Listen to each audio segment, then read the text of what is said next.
Ultra Access, Scaffold Technical Support.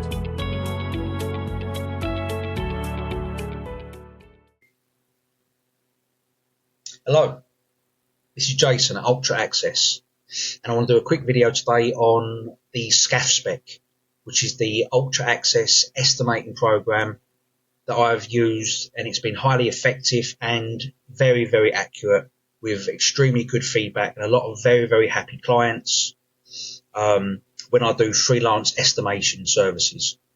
Now, I'm a scaffolding consultant by trade. I'm not solely a scaffold estimator, but I can estimate jobs, and I'm getting very, very good at it, and I'm getting very, very busy doing estimates, which is really, really good. So I do other services, obviously, scaffold inspections, safety audits, operational guidance, training, various other stuff. I'm learning to be a scaffold designer as we speak. Yeah, I can even get scaffold companies, small to medium scaffold companies. I can even audit your company and get you prepared for NASC membership. And so far, I have a 100% success rate in getting my clients into NASC, which I'm really proud about. And I have a very, very good relationship with NASC anyway. So this video essentially is going to be on the SCAFF-SPEQ. It's a Excel spreadsheet essentially, but it's very, very good. There's been a lot of time and effort put into it. And yeah, I'm very, very pleased with it. So what I've done for a bit of time, to save time, I've pre-filled out a little bit of information just to give people an idea of what it looks like on the other end once I send the information off to my clients. So yeah, so essentially you put the information in here, the size of the scaffolds, where they are. Obviously, when I'm doing the estimates to make me more cost effective, I need as much information as possible. The less information I get, the longer it takes, the more expensive my service is. You know, it is what it is at the end of the day.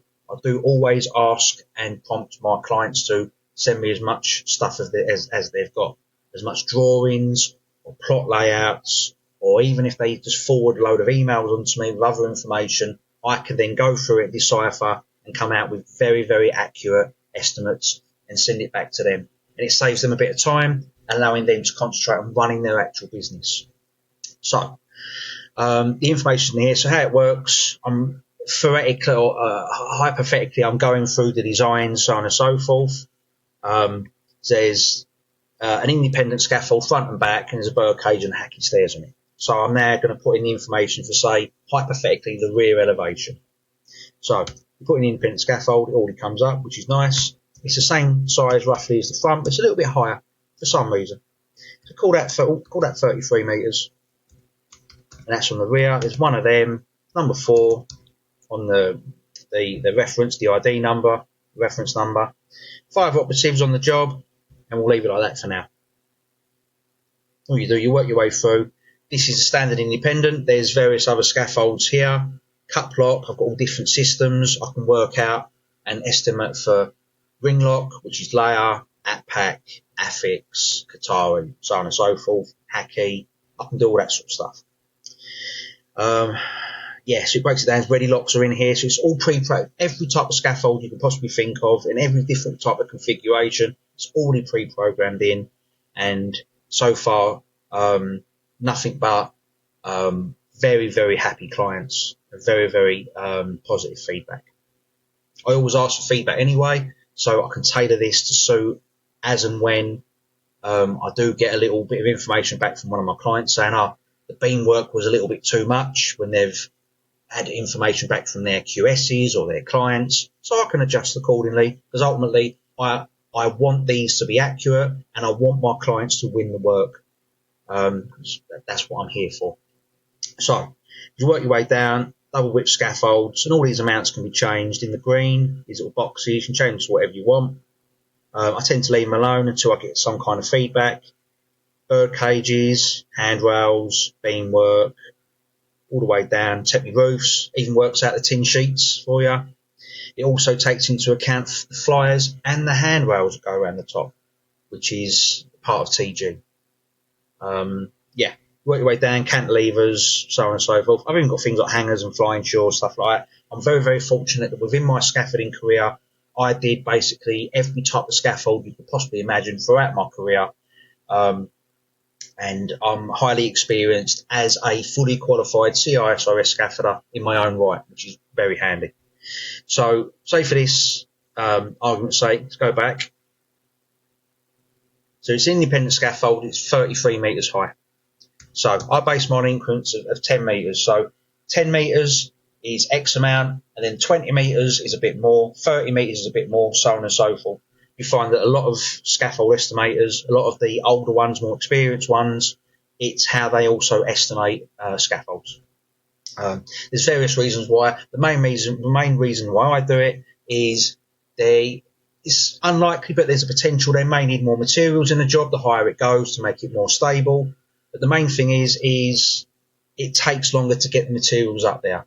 Now, for this, it's just a demonstration purposes. 33 metres is it's a bit high to be putting up on a rope and wheel, I think, especially in 2026, but it's just demonstration purposes. So, 10 metres. 20, 10, 20, 10, and 3. That's your 33 metres. There's one of these scaffolds. Done. So that gives you that amount.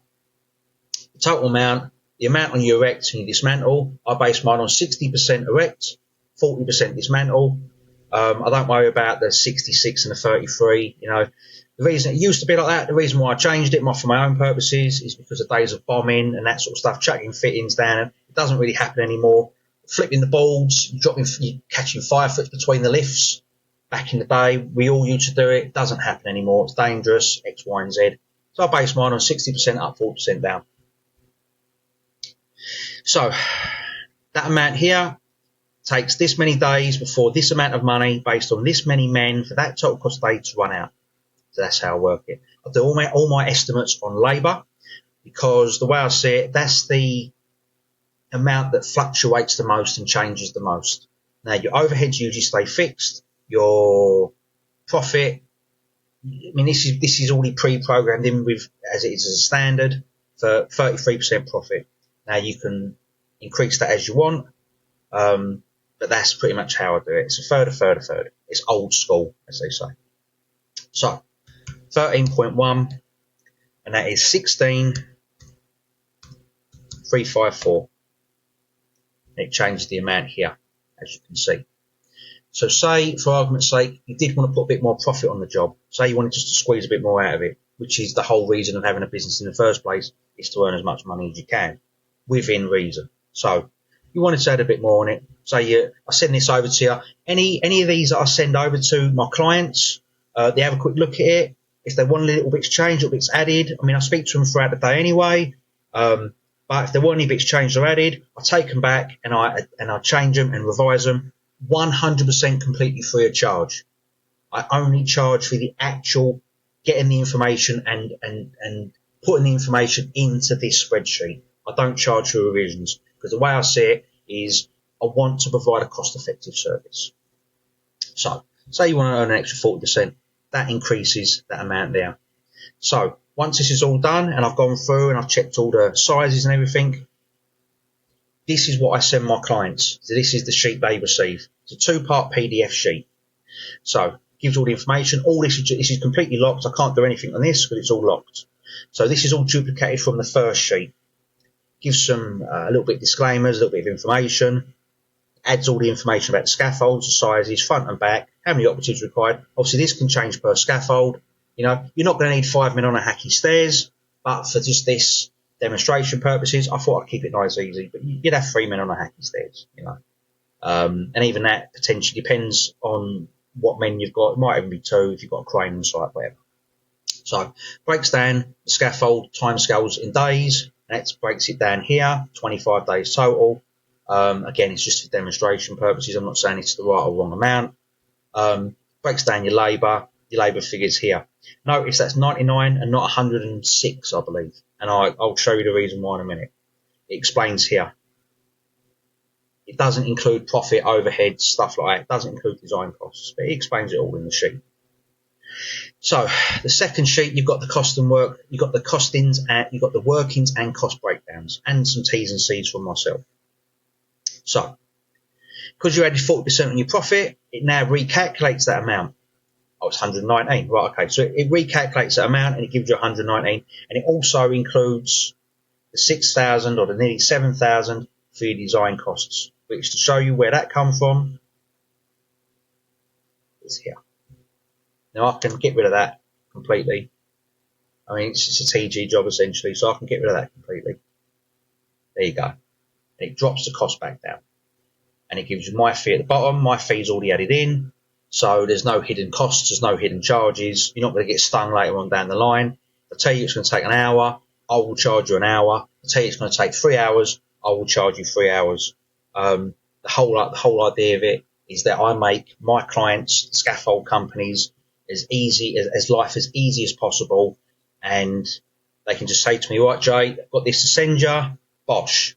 They send me all the information. I say, don't worry about it. You go and do what you've got to do. Let me deal with the rest. And then they get the estimate within an hour, 2 hours, 5 hours, depending on how much information there is to go on and depending on how big the project is. So it's essentially it's a spreadsheet. It took a very long time creating it. It's very, very accurate, and yes, it's becoming a very, very sought after service that I provide. Scaffold estimators are in very much high demand, and they can command a substantial amount of money, sometimes between £80,000 and £100,000. So the service I offer is for small to medium scaffold companies that haven't quite got those resources to be able to lay out £100,000 for someone to potentially not always be busy and not always be able to bring work to the table. So that's essentially why I set this service up. So my name's Jason Gibbs. This is the SCAFF-SPEQ by Ultra Access. And if you need us for anything, please feel free to contact me. You go on my website, www.ultraaccess.co.uk. You've got my contact details. And also, if you go on LinkedIn, I'm on there. Please feel free to connect.